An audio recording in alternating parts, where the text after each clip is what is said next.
आइजो माहारि सांग्रां जा आइजो माहारि सांग्रां जा बर' बिमाखौ रैखा खालाम बर' बिमाखौ रैखाथि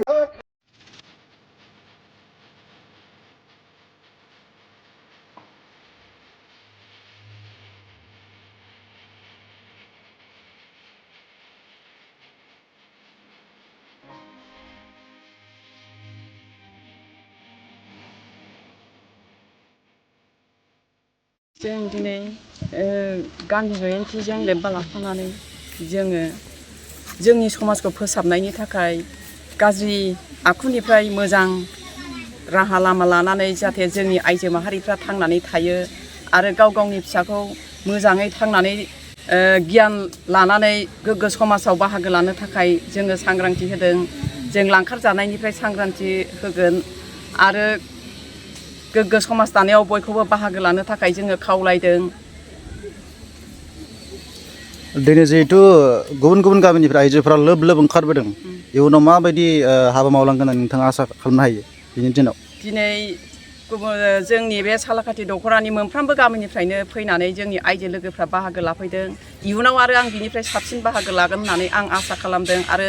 जोंनि गाम्बारि फाइखि हान्जा आफादनि बे साननाय आरो थांखिखौ जाफुंसारगोन होननानै आं आसा खालामदों। इयुनाव माबायदि गोख्रों खामानि मावनो सानदों? आरो जों दिनैनिफ्राय आरो बिनिफ्राय बांसिन जों गोख्रोङै खामानि मावगोन होननानै जों आसा खालामदों। सालाकाथि दख'रा दुलाराय बर' फरायसा आफादजों दाना होजानाय गाम्बारि फाइखि हान्जा बिथांमोननि बानजायनायाव दिनै 155थि महात्मा गान्धीनि जोनोम सान अर्थात अहिंसा मुलुगनां अहिंसा सान फालिनाय बे हाबाफारिजों लोब्बा लाखिनानै गाम्बारि फाइखि हान्जानि बानजायनायावहाय जितु गोलाव हान्जा सुरनाय हाबाफारि लादों। जोबोद मोजां मोनसे हाबाफारि जायनि गेजेरजों जोंनि जितु बर' माहारियाव आइजोफोर जेरावनाखि सांग्रांथि गैया बेखौ सांग्रांथि होनाय आरो दिनै बे हाबाफारिनि ओंथिया बे नङा जे माहारिनि बिफा महात्मा गान्धीखौ जोङो मान होआखै, जों बिथांखौ मान होदों, सन्मान खालामदों आरो बिथांनि सोरगोआरि जिउमानि आलो गोजोननि थाखायबो जोङो आरज गाबदों। दा बाथ्राया बेनो 77 इयार्स माने इन्डिपेन्डेन्टनि उनावबो जेरावनाखि बै समाव माहारिनि बिफा महात्मा गान्धीया सारा भारतखौनो ब्रिटिशनि आथिं सिंनिफ्राय उदां खालामनो थाखाय बिथाङा अहिंसा खान्थिजों जुजिदोंमोन आरो बिथांनि नाजानायावनो जोङो भारतआ ब्रिटिशनि आथिंनिफ्राय उदांस्रि जादोंमोन। दा आफ्टार इन्डिपेन्डेन्टनि उनाव जोङो 77 इयार्स जोंनि भारतबर्षआव थानाय जिहेतु बर'नि माहारिनि आइजोफ्रा दिनैबो जों सेफटिखौ मोनाखै। एकमात्र जोंनि माखासे दुस्तामिफोर माखासे जोंनाव गाज्रि आखुथायनि मानसि थानायखाय जों जोंनि दिनै गाव गावनि आइजो माहारि बा फिसाफोरखौहाय दिनै जों सेफटि आरो सिकिउरिटि होनो हायाखै। दा उद्देश्यआ बेनो जे गाम्बारि फाइखि हान्जाया जोनोम जादों एकमात्र जोंनि आइजोफोरनि रैखना बेखनानि थाखाय। बेखायनो दिनै हान्जा सुरनायनि गेजेरजों मोननै मेसेजआ बेनो जे जायफ्रा गाज्रि आखुथाय खालामग्रा मानसि बिथांमोनखौ जोङो हुमखि होनाय लोगोसेनो जोङो महात्मा गान्धीनि जेरै नीति आरो आदर्शजों अहिंसानि मोन्थोरजों जेबायदि भारतखौ उदांस्रि खालामदों गाम्बारि फाइखि हान्जानि आदर्श आरो नीतियाबो बेनो जे अहिंसानि मोन्थोरजों जों जोंनि आइजोफोरखौहाय माब्रै जोङो सांग्रांथि लाबोनानै इयुन समाव जेबो रोखोम माने गिख्रंथाव गैयि गावखौनो मोनसे सेफटि एन्ड सिकिउरिटिजों जों जिउ खांनो हायो बेनि मोनसे सांग्रांथि होनानै बे हाबाफारिखौ लानाय जादों। माखासे जोङो थट्सफोर माखासे जितु जोङो साउटिंफोर थिग खालामनाय जादों जे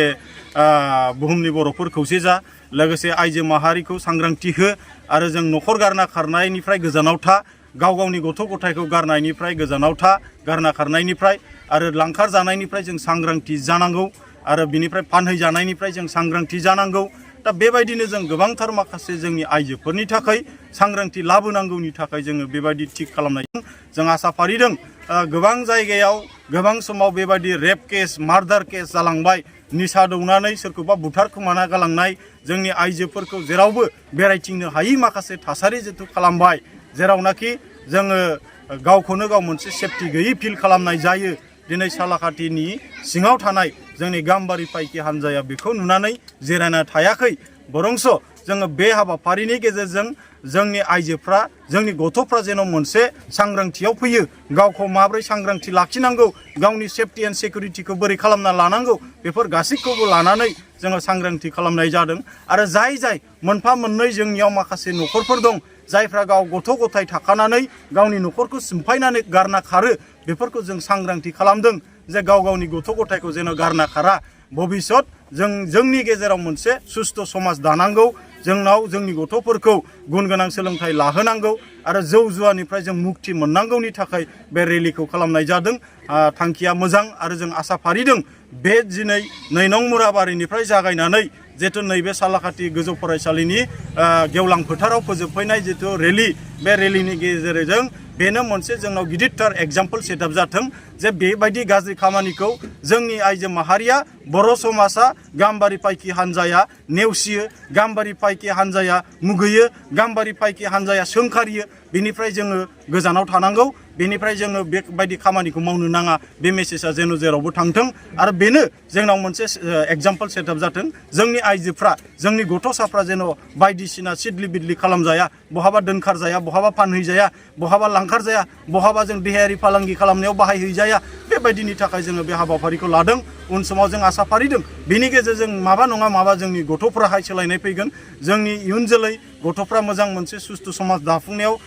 मदद खालामगोन आरो जोंनि आइजोफ्रा गासैबो बिथिङाव जोङो सांग्रां जागोन हाबा हारिमुआव बारायगोन रांखावरि खामायनो बयबो गोसो खालामगोन आं बेखिनिखौ दिनैनि जितु हाबाफारिनि गेजेरजों मिजिंथियो गोजोन्थों